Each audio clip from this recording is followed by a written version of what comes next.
Diesel Dragon. How Tatra saved a crew and crushed a dune Paris-Dakar rally, 1994. In the hellish heat of the Sahara during the third week of the rally, the Tatra 815 truck, nicknamed the Diesel Dragon for its signature engine roar, raced through dunes with the speed of a car. At the wheel was legendary Czech driver Karel Lopez, a Dakar champion many times over. But then, things went off script. Crisis in the desert. In the middle of a massive dune, the crew spotted a flipped-over car, French team in a Peugeot 405 raid, sending a distress signal. Their vehicle was stuck in a sand trap and couldn't move due to a mechanical failure. In the desert, every minute counts. Heat, snakes, winds, everything's against you. The Tatra truck slowed down.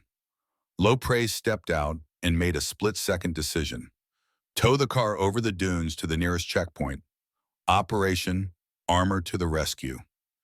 The mechanic tied a steel cable to the rear of the truck.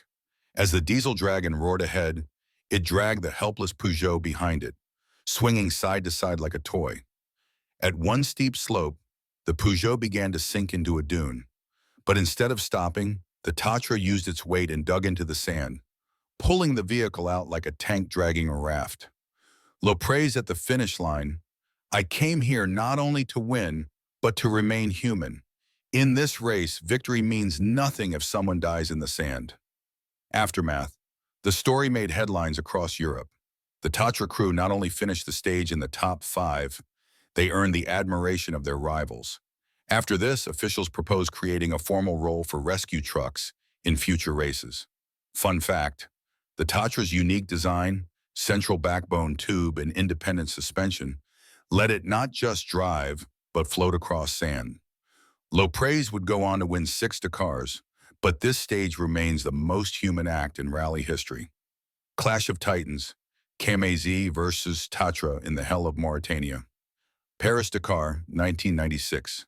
After Karel Lopez's heroic deed in 1994, his Tatra 815 became a symbol of honesty and strength. But times were changing, and a new giant entered the game. The Russian KamAZ 49252, equipped with an incredibly powerful diesel engine and a military-grade chassis developed deep within an Army design bureau. Stage, Nouakchott, Tichit. Welcome to the heart of Mauritania. Temperatures soar above plus 50 degrees Celsius. The terrain, harsh rock fields, rivers of sand, and sandstorms. At the start of the day, Tatra and KamAZ are nearly neck and neck, but a sand cloud appears on the horizon. A haboob is approaching, a desert storm that wipes out visibility. Blind race by afternoon, the sky turns copper red. Visibility drops to just 3 meters. Both trucks slow down, but KamAZ bets on its military navigation system, the kind used in tanks. Tatra, on the other hand, relies on a traditional map and Lopez's instinct. They choose a longer, safer detour. Crossroads of decision, Omandi decides to risk it and charge through the dead zone. After 40 minutes, all radio contact is lost. No one knows where they are.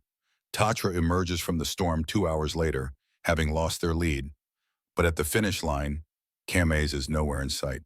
Rescue of rivals. The next morning during a transfer drive, Lopez's crew sees a distress flare. KamAZ is stuck in a dry riverbed where the storm had displaced huge rock fragments. Their radiator exploded. The crew is suffering from heat stroke. Tatra doesn't hesitate. They tow KamAZ 17 kilometers to the nearest tech zone. Both crews are awarded medals for bravery by the organizers. Karel Lopez said, "We may be rivals, but out here in the desert, we're all human. If someone falls, another must help them rise." Afterward, from that point on, both KamAZ and Tatra became icons of sportsmanship in truck rally racing. KamAZ would go on to dominate the Dakar rally from the 2000s, but the respect for Tatra never faded. This legendary event became the inspiration for a film later produced in the Czech Republic during the 2010s.